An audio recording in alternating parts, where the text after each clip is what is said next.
Hai, Assalamualaikum warahmatullahi taala wabarakatuh. Bertemu kita sekali lagi dalam Armada Channel. Dan sebelum kita pergi ke lebih lanjut lagi, kita roll VT dulu.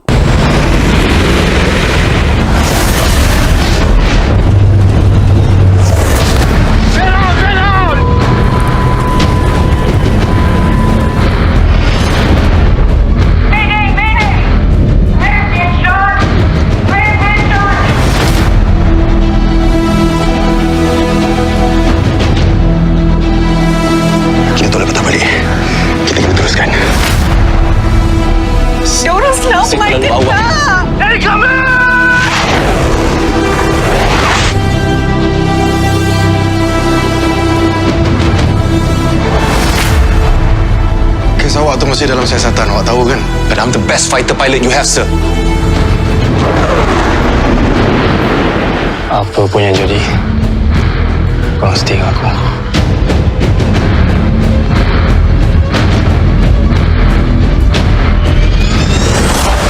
Operation Hornbill is a go!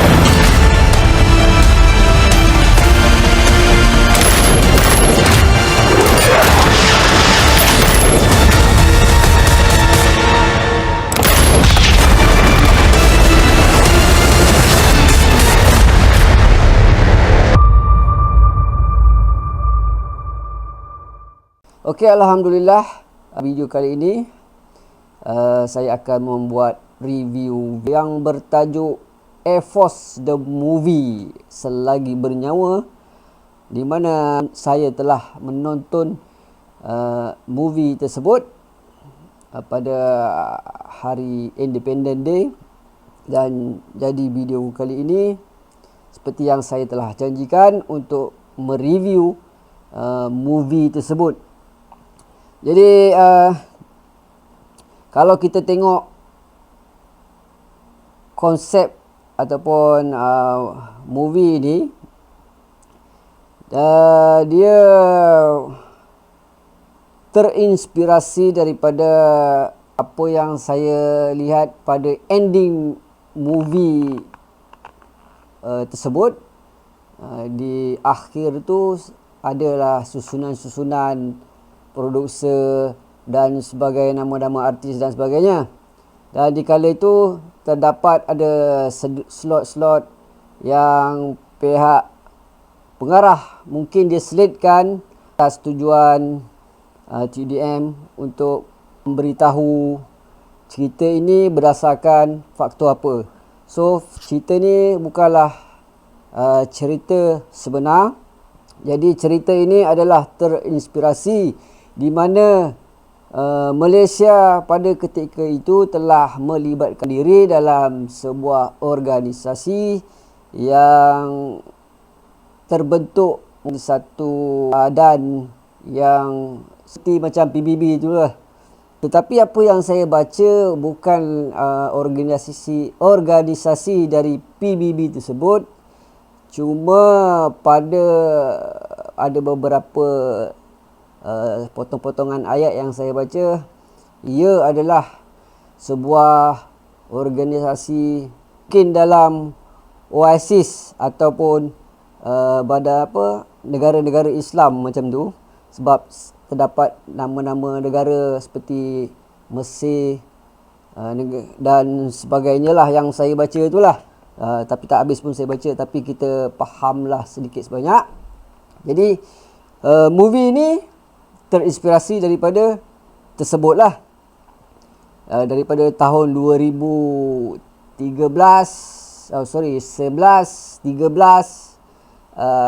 ada beberapa tahun lagi lah. Jadi dalam pada itu terbentuklah sebuah movie yang bernama Air Force The Movie Selagi Menjawa. Dia kalau kita tengok daripada tajuk Air Force ni, ia lebih kepada keseluruhan TUDM itu sendiri.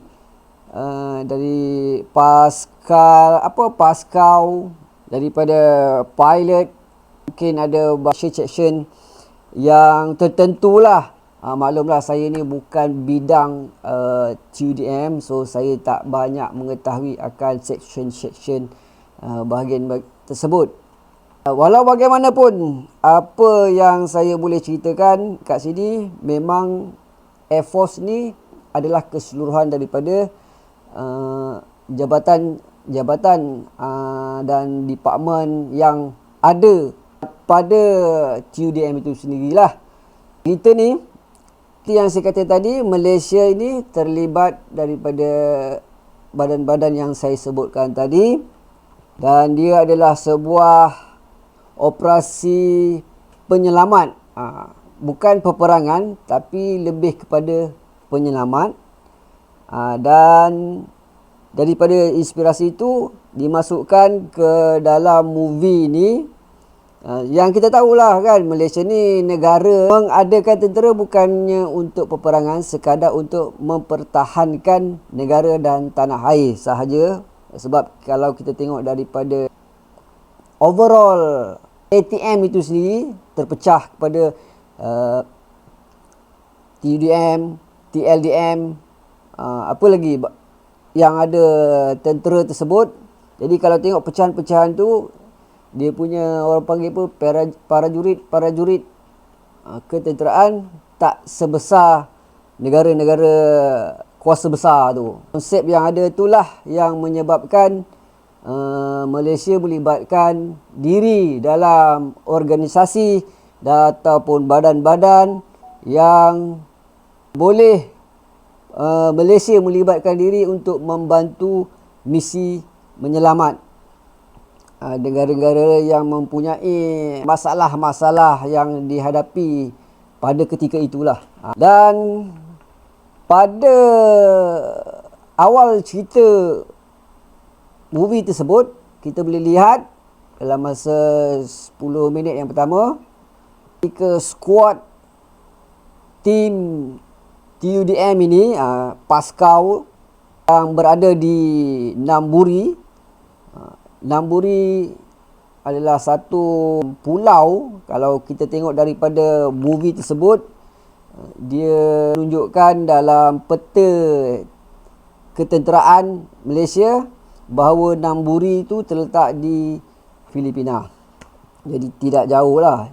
Jadi segi bahasa yang digunakan pada penduduk tempatan memang bukan orang Malaysia yang diguna pakai dalam filem tersebut. Maksudnya artis-artis Malaysia lah yang kita tahu. Cuma bila melibatkan dalam kawasan yang dinamakan Namburi itu, jadi dia gunakan penduduk tempatan. Kalau korang melihat movie tersebut, bahasa dia memang bukan bahasa daerah Kalimantan, pergi ke Thailand, tapi dia lebih lain bunyi dia. Kalau Thailand kita boleh tahu kan bunyi Thailand.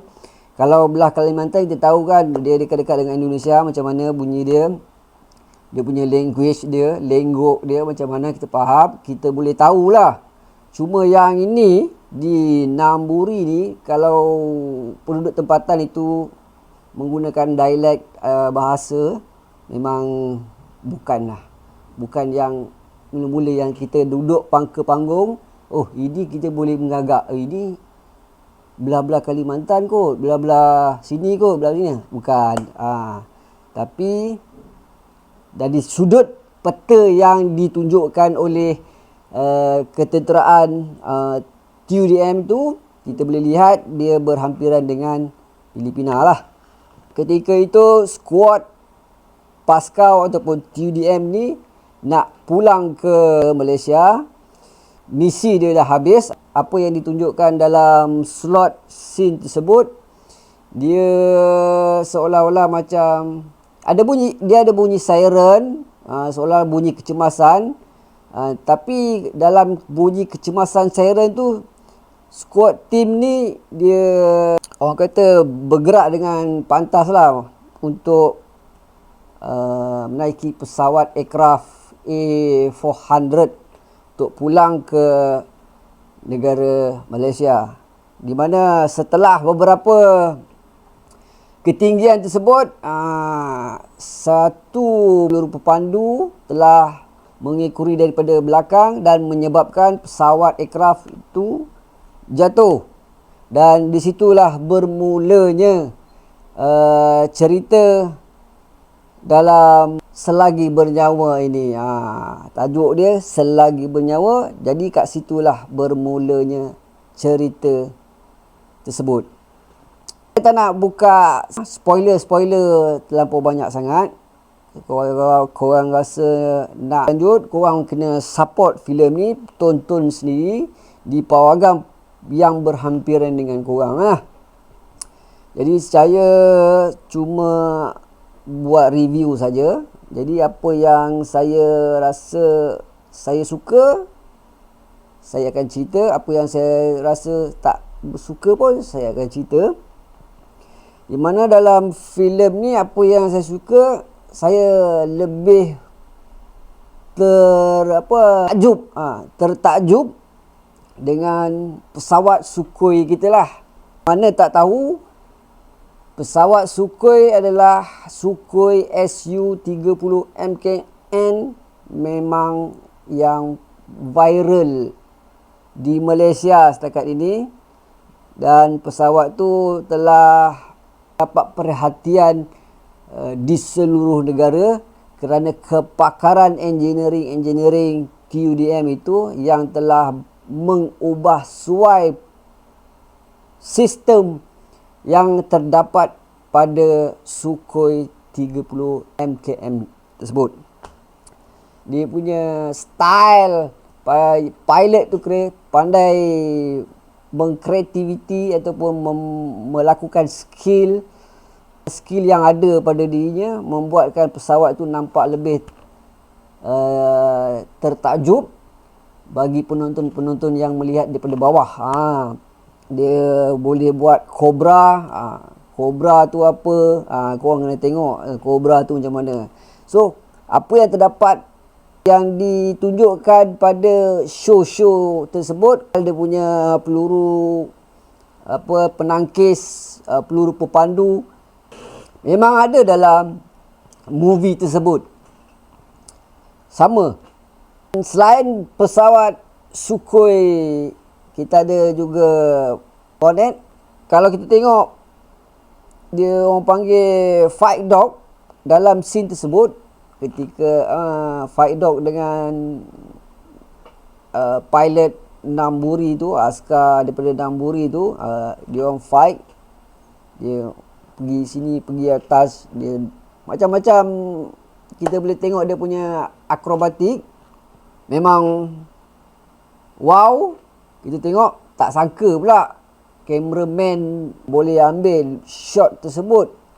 Pesawat kan laju kan, tapi dia boleh ambil shot yang boleh nampak angle tu cun lah kan, boleh tahan lah angle tu. Bukan senang nak dapat angle tu. Mungkin ada banyak kamera yang kita tak tahu dia letak di bahagian-bahagian badan kapal terbang tersebut. Okay. Yang saya suka adalah apabila Aiman tu sendiri membawa pesawat Sukhoi ini, ketika di hangar tu kan lampu dia gelap, tum gitu. Dia punya show dalam filem ni kan, tum. Kemudian nampak aircraft tu, dia punya nozzle dia gempa scene tu memang cun lah. Aku tengok scene tu memang best. Scene tu memang cun lah. But body aircraft tu kan, aircraft ni memang dia punya reka bentuk dia seksi daripada aircraft military yang lain. Dia ada banyak Sukhoi buatan Rusia ni. Kita yang ada adalah 30 Su-30 MKM yang pernah ditawarkan oleh Rusia untuk upgrade engine kepada SU35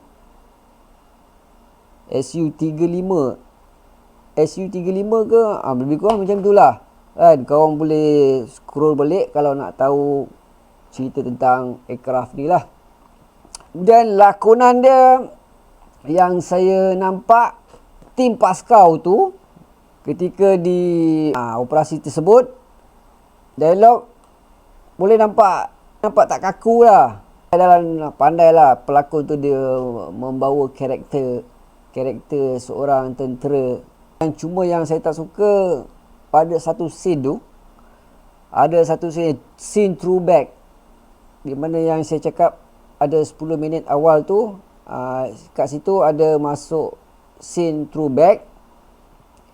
Dalam scene throwback tu mengambil masa dalam hampir 5 minit jugalah kot. 5 minit ke 4 minit macam tu.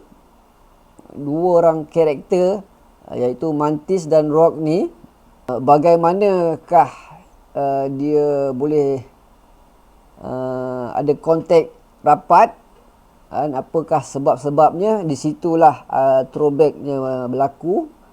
Dan ambil masa yang 3-4 minit tu saya rasa terlalu lama lah. Sebab dia punya throwback bukan satu kali, tapi ada lagi satu scene membawa throwback yang sama.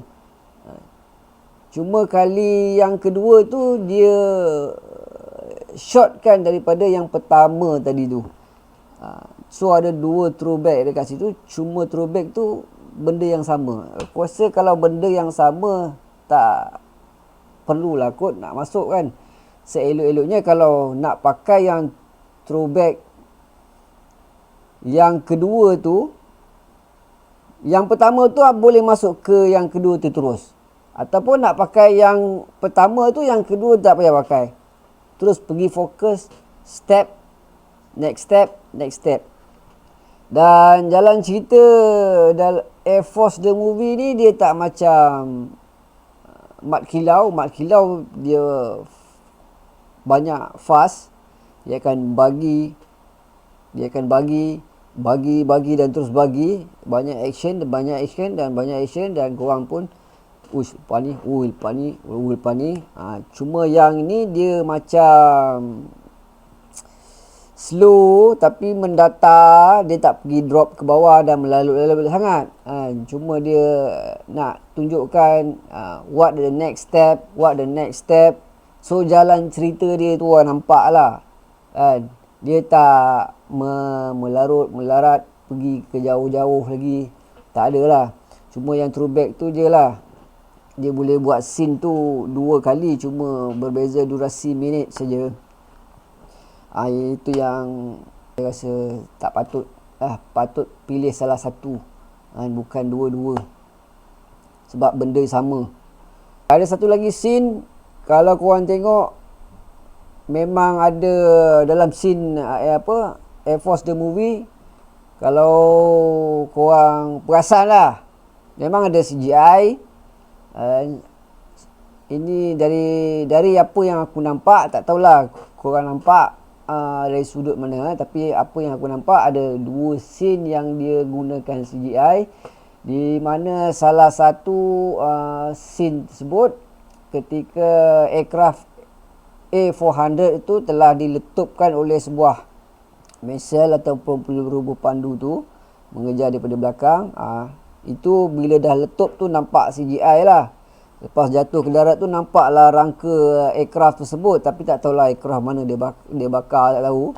Tapi bukan aircraft Malaysia. Aku rasa kalau dia nak bakar aircraft Malaysia, dia perlu laburkan duit lebih lagi. Tapi itu pun dah okey dah, sebab nampak kalau body aircraft tu dia telah terbakar, nampak bentuk reka bentuk tu masih lagi macam yang mula-mula tu dalam movie tersebut.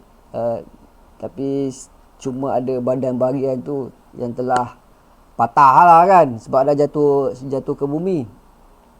Dan satu lagi tu, kalau korang tengok di satu kawasan pergunungan,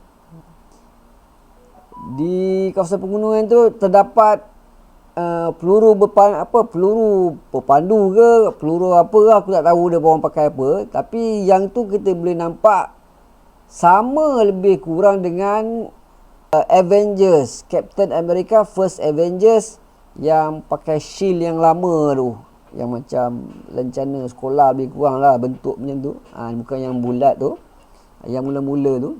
Ketika itu Captain America nak terjun menggunakan payung pelucut lah. Ada Tony Stark dalam tu sebagai pilot, bawa Captain America untuk misi tersebut lah kan.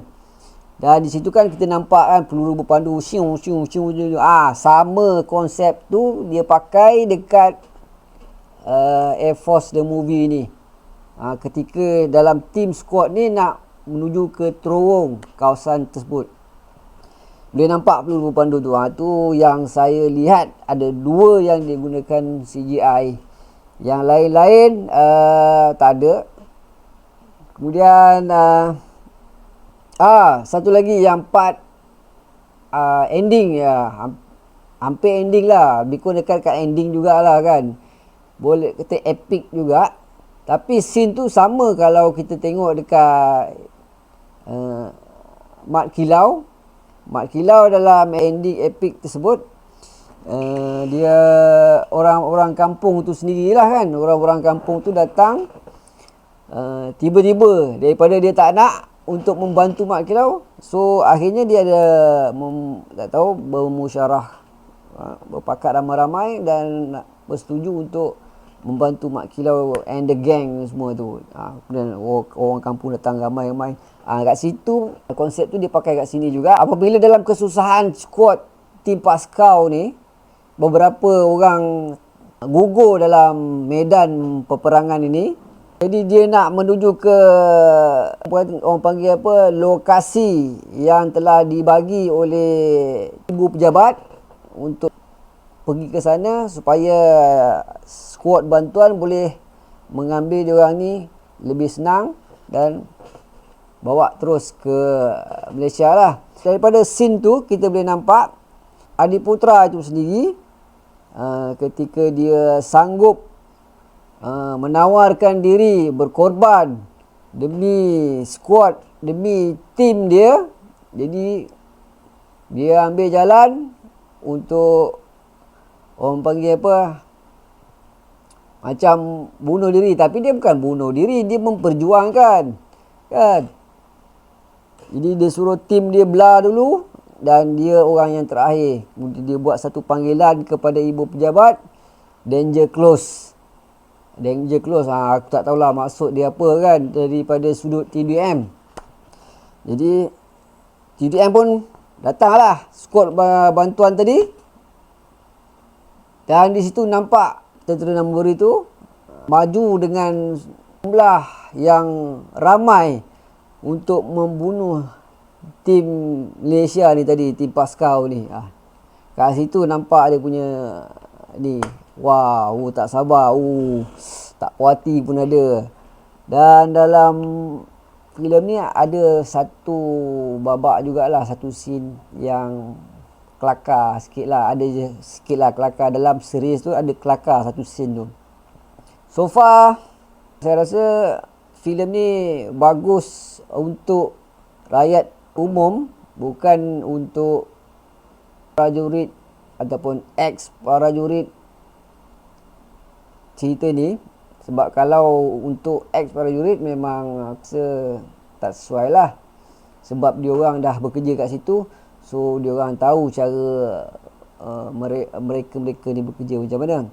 Jadi movie ni ditujukan untuk umum, rakyat biasa yang tak tahu mengenai ketenteraan Pascal ke apa-apa movie yang pernah ditunjukkan, dipamerkan, disajikan oleh pengarah-pengarah, itu adalah pada umum lah. Sebab orang umum ni dia tak tahu kerja Pascal ni macam mana, kerja Pascal ni macam mana, kerja komando ni macam mana, ATM kan, kerja TLDM ni macam mana? Lebih kurang macam itulah. Jadi rakyat biasa umum ni tertanya-tanya, kok tentera ni makan tidur? Tak ada kerja. Lebih kurang macam itulah kan, mana yang tak tahu.